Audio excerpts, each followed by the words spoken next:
नमस्कार, स्वागत है आपका नवरात्रि स्पेशल के दूसरे एपिसोड में। आप देख रहे हैं जर्नलिस्ट कैफे और मैं आपके साथ तनीषा। आज है नवरात्रि का पहला दिन। आज ही के दिन कलश स्थापना की जाती है। आज के दिन माँ शैलपुत्री की पूजा की जाती है। माँ शैलपुत्री को शैलपुत्री इसलिए कहा जाता है क्योंकि वो हिमालय राज की पुत्री थी। और आज की सीरीज में आपको बताएंगे कैसी हुई थी माँ शैलपुत्री की उत्पत्ति। साथ ही आपको ले चलेंगे वाराणसी के प्राचीन माँ शैलपुत्री मंदिर में। तो आइए सीधा चलते हैं वाराणसी स्थित माँ शैलपुत्री मंदिर में।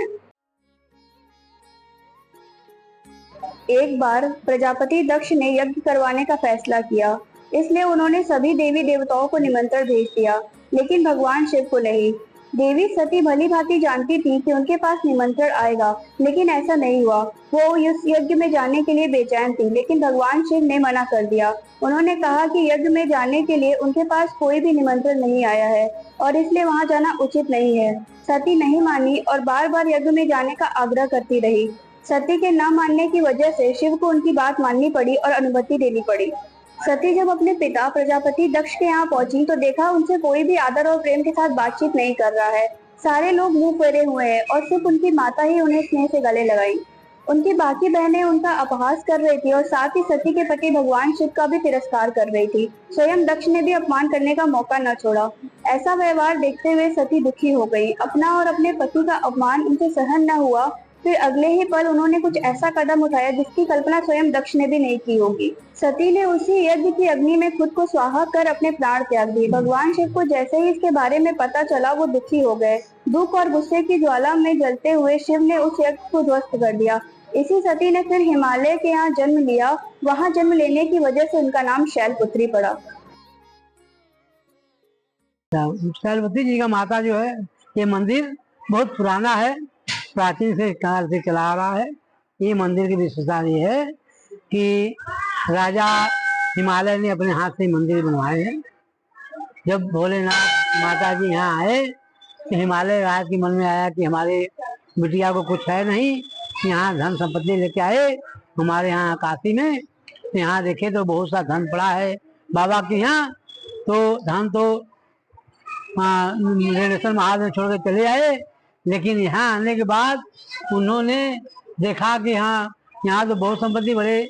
श्रम के मारे आगे बरना के तट पर बैठे और बैठ कर सोचने लगे कि यहाँ एक मंदिर का हम निर्माण करेंगे। तो उन्होंने अपने हाथ से इसका निर्माण किया। जब बाबा को पता लगा, माता जो जी को पता लगा कि एक मंदिर बना के रथ पर बहुत सुंदर बना है, तो माता जी प्रभु दोनों लोग आए। यहाँ आकर पूछने लगी माता पूछने लगी कितना सुंदर मंदिर कैसे बन गया, कौन बनवाया। तो बाबा ने कहा देखिए ये मंदिर जो है एक दिन बना है, ये बसरी हिमालय राज ही बनवा सकते हैं और किसी की शक्ति नहीं है एक दिन ये मंदिर निर्माण करके।